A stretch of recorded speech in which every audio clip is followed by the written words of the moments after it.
जय श्री श्याम दोस्तों, स्वागत है आप सभी का प्लस पॉइंट क्लासेज के यूट्यूब चैनल पर।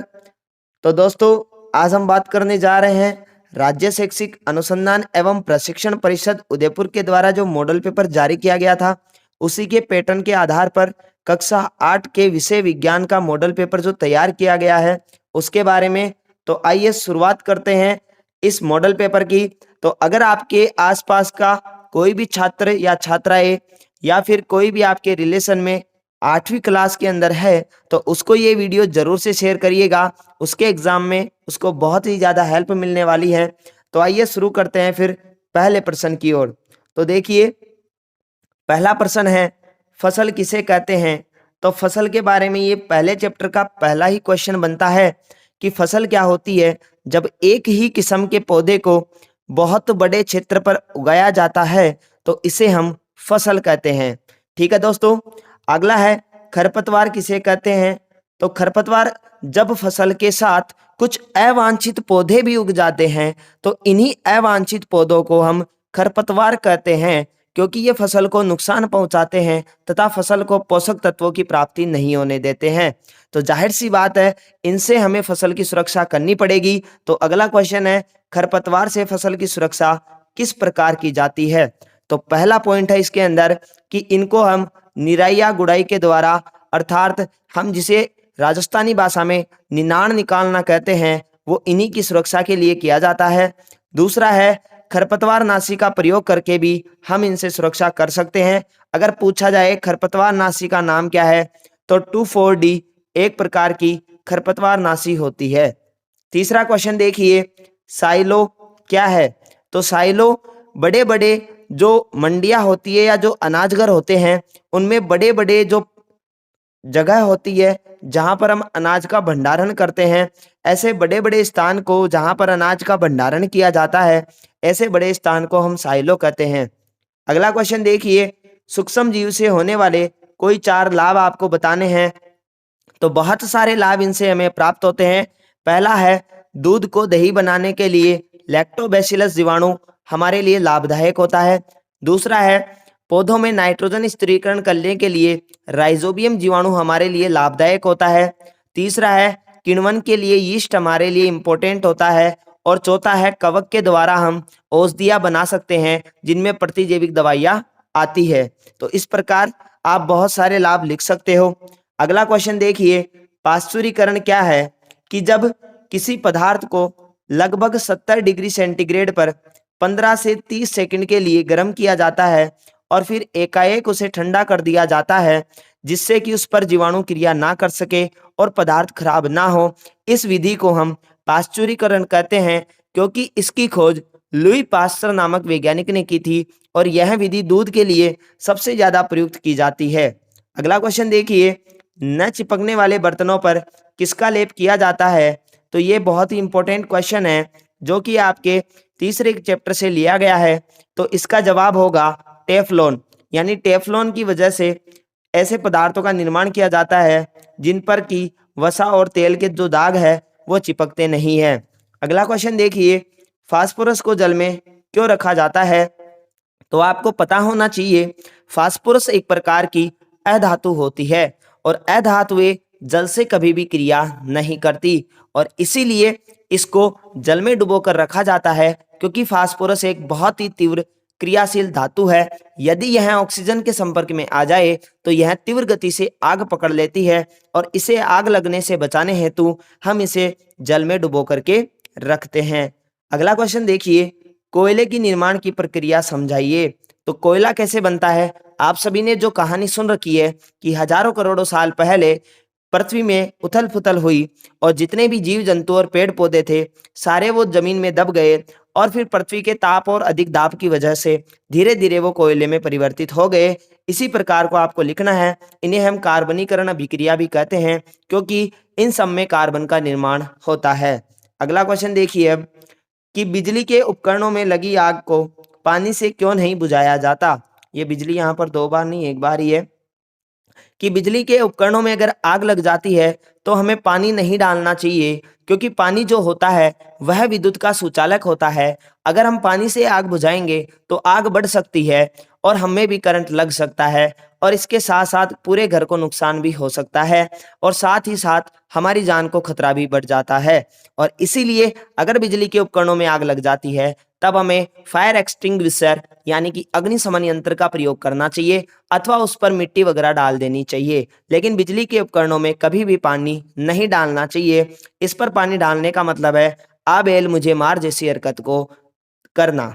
अगला क्वेश्चन देखिए, रेड डाटा पुस्तक क्या है? तो सब जानते हैं रेड डाटा पुस्तक एक ऐसी पुस्तक है जिसमें संकटग्रस्त प्रजातियों के बारे में जानकारी रखी जाती है कि किस जाति को कितना खतरा है और वह किस हद तक लुप्त होने जा रही है और उसे किस प्रकार बचाया जा सकता है, फिर इसके बारे में विचार किया जाता है।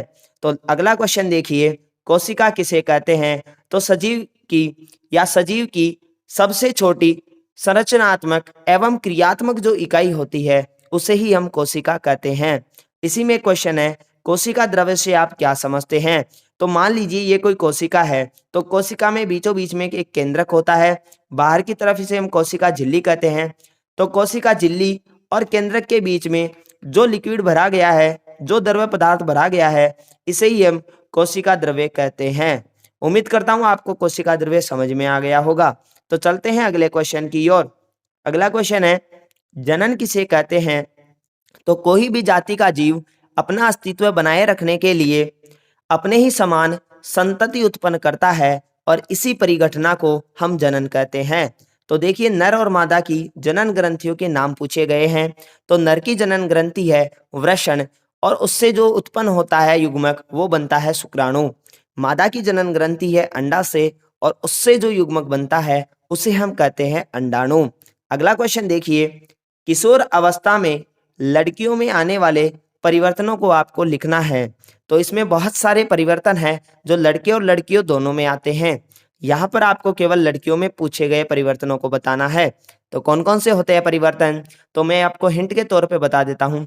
सबसे पहले, चाहे लड़का हो चाहे लड़की, दोनों में ही जनन ग्रंथियों का विकास होने लगता है, अर्थात जनन अंग बहुत ज्यादा विकसित होने लगते हैं। लड़कियों में ऋतुस्राव या रजोधर्म की प्रक्रिया आरंभ हो जाती है और जब प्रक्रिया आरंभ होती है तब उसे हम रजोदर्शन कहते हैं। तीसरा है, लड़कों में दाढ़ी मूंछ आने लगती है किंतु लड़कियों में दाढ़ी मूंछ नहीं आती, जबकि उनका निखार निखरने लग जाता है और तो और उनकी आवाज और भी सुरीली हो जाती है, अर्थात उनका विपरीत लिंग अर्थात नर के प्रति आकर्षण भी बढ़ जाता है। तो इस प्रकार आप इसमें बहुत सारे पॉइंट्स को लिख सकते हो। तो आगे चलते हैं हम अगले क्वेश्चन की ओर। अगला क्वेश्चन है कि दाब पर क्षेत्रफल के प्रभाव को समझाइए। तो ध्यान रखिए, अगर क्षेत्रफल बढ़ता है तो दाब घट जाएगा और अगर क्षेत्रफल घटता है तो दाब बढ़ जाएगा। दोनों एक दूसरे के उल्टे काम करते हैं। तो ध्यान देना, चाकू जो होता है वह तीखा होता है क्योंकि उसका क्षेत्रफल कम हो जाने से वह सब्जियों पर ज्यादा दाब लगाता है और सब्जियां आसानी से काटी जा सकती है। अगले क्वेश्चन की ओर चलते हैं। घर्षण से होने वाले लाभ और हानि दोनों ही हमें लिखने हैं। तो देखिए, घर्षण से होने वाले लाभ की बात कर लेते हैं। तो पहला लाभ ये है, घर्षण की वजह से ही हम चल पाते हैं, वरना तो हम फिसल फिसल करके गिर जाएंगे। घर्षण की वजह से हम ब्रेक लगा पाते हैं और गाड़ियां रुक पाती है, वरना गाड़ियां रुकती नहीं, हमेशा चलती ही जाती। घर्षण की वजह से हम गांठ बांध पाते हैं क्योंकि घर्षण होता है तो गांठ वापस नहीं खुलती, वरना तो बार बार गांठें खुल जाती है। अगला है, घर्षण के माध्यम से ही हम दीवार में कील को ठोक सकते हैं, वरना अगर घर्षण नहीं होता तो कील दीवार में रुकती ही नहीं। तो इस प्रकार घर्षण से हमें बहुत सारे लाभ है। तो जाहिर सी बात है, अगर किसी चीज के लाभ है तो हानि तो जरूर होगी। तो हानि कौन कौन सी है, अब हम बात करते हैं हानियों पर। तो सुनिए, पहली हानि है कि इतना ज्यादा अगर घर्षण लगता है तो घर्षण से हमारी जो चप्पलें हैं वो घिस जाती है और ज्यादा घर्षण जब लगता है तो मशीनों के पुर्जे वगैरह है वो भी घिस जाते हैं, टूट फूट जाते हैं और आग भी पकड़ लेते हैं। घर्षण से आग लगने का खतरा भी बढ़ जाता है और इससे चीजों का भारी नुकसान भी होता है। अब हम बात करते हैं अगले प्रश्न की ओर। अगला क्वेश्चन देखिए, श्रव्य, अपश्रव्य तथा पराश्रव्य ध्वनि से आप क्या समझते हैं? तो देखिए, पहले हम बात करते हैं श्रव्य ध्वनि की। यदि किसी ध्वनि की प्रकाश 20 हर्ट्ज से लेकर 20,000 हर्ट्ज के बीच में है तो इस प्रकार की ध्वनि को हम श्रव्य ध्वनि कहते हैं, क्योंकि इसे हम सुन सकते हैं। 20 हर्ट्ज से कम की ध्वनि को हम सुन नहीं पाते और इस प्रकार की ध्वनि को हम अपश्रव्य ध्वनि कहते हैं। अगर कोई ध्वनि 20,000 हर्ट्ज से ज़्यादा की है तो इस प्रकार की ध्वनि को भी हम सुन नहीं पाते हैं और इस प्रकार की ध्वनि प्रास वाली को हम प्राश्रव्य ध्वनि कहते हैं। तो अगला क्वेश्चन देखिए, विद्युत धारा के रासायनिक प्रभाव से आप क्या समझते हैं? तो रासायनिक प्रभाव क्या होता है? जब किसी विलयन में विद्युत धारा प्रवाहित करने पर यदि उसके अंदर किसी ना किसी प्रकार की रासायनिक अभिक्रिया होने लग जाए तो इसी को हम विद्युत धारा का रासायनिक प्रभाव कहते हैं। अगला क्वेश्चन देखिए, भूकंप को किस यंत्र से मापा जाता है? तो भूकंप मापने का यंत्र रिएक्टर पैमाना होता है। 19वां क्वेश्चन देखिए, एम्बुलेंस को उल्टा क्यों लिखा जाता है?